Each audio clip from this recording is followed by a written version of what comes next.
Hello everyone and welcome back to my channel. My name is Bushra Khan. आज की इस video में हम डिस्कस करने वाले हैं मॉडर्न हिस्ट्री का topic decline of Mughal empire. इसमें हम डिक्लाइन के कॉजेज देखेंगे और लेटर मुगल्स के बारे में भी डिस्कस करेंगे। सो अगर वीडियो पसंद आए तो जाने से पहले चैनल को सब्सक्राइब जरूर करें। Decline of Mughal empire. तो ग्रेट मुगल एम्पायर जिसे बाबर ने फाउंड किया था वो first half of 18th century में डिक्लाइन और डिसइंटीग्रेट हो गया।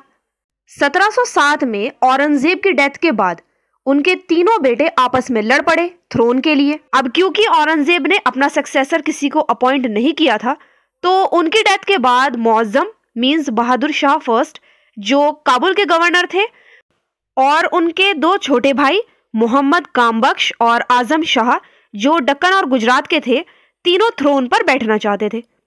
कामबख्श ने तो अपने नाम के कॉइन्स भी मिंट करना शुरू कर दिए और आजम आगरा में खुद को सक्सेसर डिक्लेयर करना चाहता था। अब क्या होता है कि बैटल ऑफ जजाऊ जो 1707 में हुई, मुअज्जम ने आजम को हरा दिया। इस बैटल में आजम की डेथ हो जाती है और मुअज्जम बहादुर शाह फर्स्ट के टाइटल से थ्रोन पर बैठते हैं। अब हम बात करते हैं बहादुर शाह फर्स्ट की। तो बहादुर शाह अबव 60 की एज के थे जब वो रूलर बनते हैं। शुरुआत में उन्होंने राजपूत स्टेट्स जैसे अंबेर और मारवाड़ यानी जोधपुर पर अच्छी तरह कंट्रोल करने की कोशिश की और अंबेर में जयसिंह को हटाकर उनके भाई विजय सिंह को अंबेर का गवर्नर बना दिया। बहादुर शाह फर्स्ट के टाइम पीरियड में हमें सिख रिबेलियन भी देखने के लिए मिलता है। हुआ ये था, बहादुर शाह ने पहले ही गुरु गोबिंद सिंह से पीस ट्रीटी कर रखी थी, लेकिन गुरु गोबिंद सिंह जी की डेथ के बाद सिख एक बार फिर पंजाब में रिबेल कर देते हैं बंदा बहादुर की लीडरशिप में। बहादुर शाह ने स्ट्रॉन्ग मेजर्स लिए बंदा बहादुर के खिलाफ और लोहागढ़ फोर्ट जो गुरु गोबिंद सिंह ने बनवाया था उस पर कंट्रोल कर लिया, लेकिन सिख रिबेलियन क्रश नहीं हो पाया। बहादुर शाह के टाइम पीरियड में स्टेट फाइनेंसेस काफी खराब हो गई क्योंकि बहुत लापरवाही से जागीर्स को ग्रांट किया गया। 1712 में बहादुर शाह फर्स्ट की डेथ हो जाती है और उनकी डेथ के बाद एक बार फिर सिविल वॉर स्टार्ट हो जाती है थ्रोन के लिए। इसके बाद बहादुर शाह का less able son Jahandar Shah ruler बनता है क्योंकि उसको most powerful noble Zulfiqar Khan support कर रहा था। जहांदार शाह एक वीक रूलर माना जाता है। उसके टाइम पीरियड में एडमिनिस्ट्रेशन जुल्फिकार खान के हाथ में था जो उनके वजीर थे। उसने औरंगजेब की बहुत सी पॉलिसीज को रिवर्स किया और जजिया अबॉलिश कर दिया। जुल्फिकार खान ने अपनी पोजीशन को मजबूत करने के लिए राजपूत राजाज, मराठा सरदार्स और हिंदू चीफ्स से फ्रेंडली रिलेशंस बनाए। उसने इजारा सिस्टम इंट्रोड्यूस किया ताकि फाइनेंशियल कंडीशन इंप्रूव हो जाए। 1713 में जहांदार शाह आगरा में फारूक सैयार द्वारा हार जाते हैं जो उनके नेफ्यू भी थे। फारूक सैयार 1713 में रूलर बनते हैं और 1719 तक रूल करते हैं। फारूक सैयार को उस टाइम दो भाई अब्दुल्ला खान और हुसैन अली खान सपोर्ट कर रहे थे जिन्हें वजीर और मीर बख्शी का ऑफिस दिया गया। इन दोनों को हिस्ट्री में किंग मेकर्स भी कहा जाता है। दोनों ने स्टेट ऑफ अफेयर्स को पूरी तरह डोमिनेट कर लिया। फारूक सैयार दोनों को डिसमिस करना चाहता था लेकिन दोनों काफी पावरफुल हो गए थे तो वो उन्हें डिसमिस नहीं कर पाया। 1719 में सैयद ब्रदर्स जहांदार शाह को मार देते हैं। ये मुगल हिस्ट्री में पहली बार हुआ था कि एक एम्परर नोबल द्वारा मारा गया हो। फारूक सैयार के बाद रफीउद दरजात रूलर बनते हैं और बहुत ही शॉर्ट पीरियड के लिए रूल करते हैं। इनके बाद सैयद ब्रदर्स रफीउद्दौला को रूलर बना देते हैं शाहजहां सेकंड के टाइटल से, लेकिन जल्दी ही इनकी भी डेथ हो जाती है 1719 में। रफीउद्दौला की डेथ के बाद सैयद ब्रदर्स 18 साल के मोहम्मद शाह को थ्रोन पर बिठा देते हैं। तो फारूक सैयार के तीनों सक्सेसर्स सैयद ब्रदर्स के हाथ के पपेट्स थे। 1713 से 1720 तक सैयद ब्रदर्स ने स्टेट का एडमिनिस्ट्रेटिव पावर अपने हाथ में ले रखा था। अब मोहम्मद शाह सैयद ब्रदर्स के कंट्रोल से निकलना चाहता था और तो और एक पावरफुल ग्रुप ऑफ नोबल्स जिसमें निजामुल मुल्क थे और उनके फादर के कजन मोहम्मद अमीन खान थे वो भी सैयद ब्रदर्स के खिलाफ हो गए। अब क्या होता है कि 1720 में मोहम्मद शाह निजामुल मुल्क के साथ मिलकर हुसैन अली खान को मार देते हैं।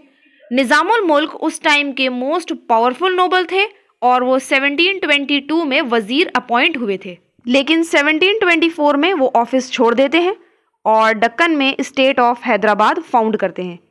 निजामुल मुल्क के बाद और भी बहुत सारे powerful nobles semi independent states बनाने की सोचने लगे।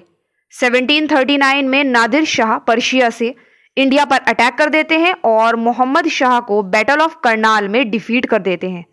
मोहम्मद शाह को बंदी बना लिया गया और वेस्ट ऑफ इंडस का एरिया अब पर्शियन एम्पायर के कंट्रोल में आ गया। नादिर शाह इंडिया में काफी लूटपाट करते हैं और फेमस कोहिनूर डायमंड और शाहजहां का जो पीकॉक थ्रोन था वो भी साथ ले जाते हैं। नादिर शाह के इस इन्वेजन से मुगल एम्पायर को काफी डैमेज होता है। 1748 में मोहम्मद शाह की डेथ हो जाती है और अहमद शाह रूलर बनते हैं, जो 1748 से 1754 तक रूल करते हैं। अहमद शाह एक इनकॉम्पिटेंट रूलर थे। 1754 में आलमगीर सेकंड रूलर बनते हैं और 1758 तक रूल करते हैं। इनके टाइम पीरियड में अहमद शाह अब्दाली इंडिया पर इन्वेजन करता है। इनके टाइम पीरियड में एक चीज ये इंपॉर्टेंट है कि जब 1757 में बैटल ऑफ प्लासी हो रही थी, जिसमें सिराजुद्दौला जो बंगाल के थे ब्रिटिशर्स से हार जाते हैं, उस time Mughal emperor Alamgir second ही थे। 1759 में शाह आलम सेकंड रूलर बनते हैं और 1806 तक रूल करते हैं। इनके टाइम पीरियड में दो बैटल्स हमें देखने को मिलती हैं। थर्ड बैटल ऑफ पानीपत 1761 और battle of Buxar 1764। Battle of Buxar जो 1764 में हुई, उसमें शाह आलम सेकंड, मीर कासिम जो बंगाल के थे, शुजाउद्दौला जो अवध के थे, मिलकर ईस्ट इंडिया कंपनी से लड़ते हैं। इस बैटल में ब्रिटिश इन्हें हरा देते हैं, जिसके बाद 1765 में शाह आलम सेकंड को ट्रीटी ऑफ इलाहाबाद करनी पड़ती है ब्रिटिशर्स के साथ, जिसकी वजह से वो ईस्ट इंडिया कंपनी के प्रोटेक्शन में आ जाते हैं और इलाहाबाद में उन्हें रहना पड़ता है। इसके बाद उन्होंने कंपनी को फरमान इशू किया और बंगाल, बिहार, उड़ीसा का रेवेन्यू कंपनी को कलेक्ट करने को मिलता है। 1772 में वो दिल्ली चले जाते हैं मराठास के प्रोटेक्शन में और वहां 1803 तक रहे।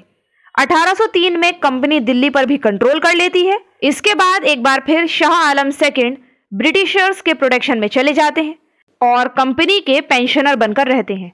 1837 में बहादुर शाह सेकंड रूलर बने, जिन्हें बहादुर शाह जफर भी कहा जाता है। वो लास्ट मुगल एम्परर थे। इनके टाइम पीरियड में रिवोल्ट ऑफ 1857 हुआ।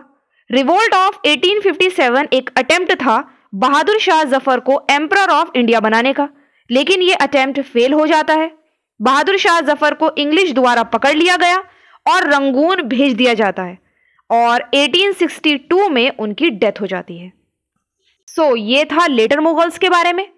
अब हम डिस्कस करते हैं कुछ इंपॉर्टेंट कॉजेस जिनकी वजह से मुगल एम्पायर डिक्लाइन हुआ। लेकिन उससे पहले मैं आपको बताना चाहती हूं कि मेरे चैनल पर अभी भी 97% लोग ऐसे हैं जो वीडियो तो देखते हैं लेकिन चैनल को सब्सक्राइब नहीं करते, तो उनसे रिक्वेस्ट है कि वो चैनल को सब्सक्राइब जरूर करें। Coming back to the video, तो पहला रीजन है war of succession. Mughal empire में सक्सेशन का कोई रूल नहीं था और जब भी रूलर की डेथ होती थी, नेक्स्ट रूलर बनने के लिए लड़ाइयां शुरू हो जाती थी। जैसा कि हमने अभी देखा, 1707 में औरंगजेब की डेथ हुई और उनकी डेथ के बाद उनके बेटे आपस में लड़ पड़े थ्रोन के लिए। कुछ हिस्टोरियंस के अकॉर्डिंग औरंगजेब राजपूत रूलर्स से लड़ पड़े।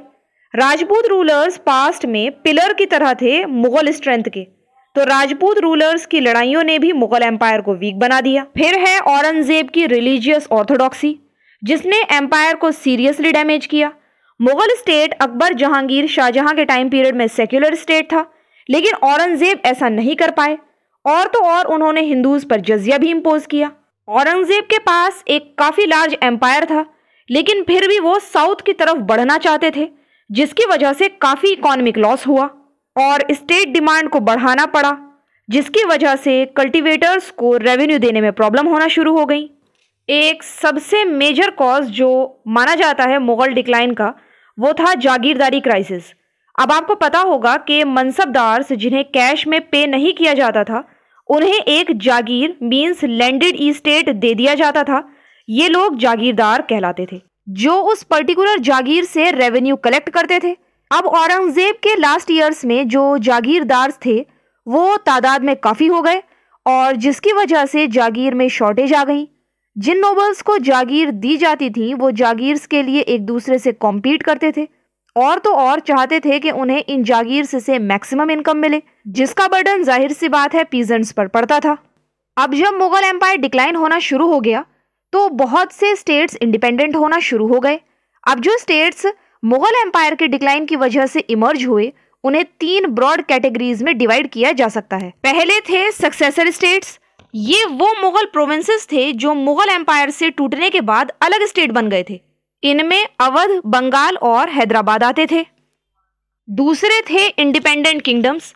ये स्टेट्स इसलिए सामने आए क्योंकि मुगल्स इन पर कंट्रोल नहीं कर पा रहे थे, जैसे मैसूर और राजपूत स्टेट्स। फिर थे न्यू स्टेट्स जो मुगल एम्पायर से रिबल करके सामने आए, जैसे मराठा, सिख और Jat states. Final blow Mughal empire को फॉरेन इन्वेजन्स ने दिया, जिसमें नादिर शाह और अहमद शाह अब्दाली के अटैक्स थे। और फाइनली ब्रिटिशर्स आए और पूरा मुगल एम्पायर डिक्लाइन और डिसइंटीग्रेट हो गया। सो ये था लेटर मुगल्स और decline of the Mughal empire. I hope आप लोगों को वीडियो पसंद आई होगी। अब मिलते हैं नेक्स्ट वीडियो में। तब तक के लिए goodbye and take care. और जाने से पहले चैनल को सब्सक्राइब जरूर कर दें।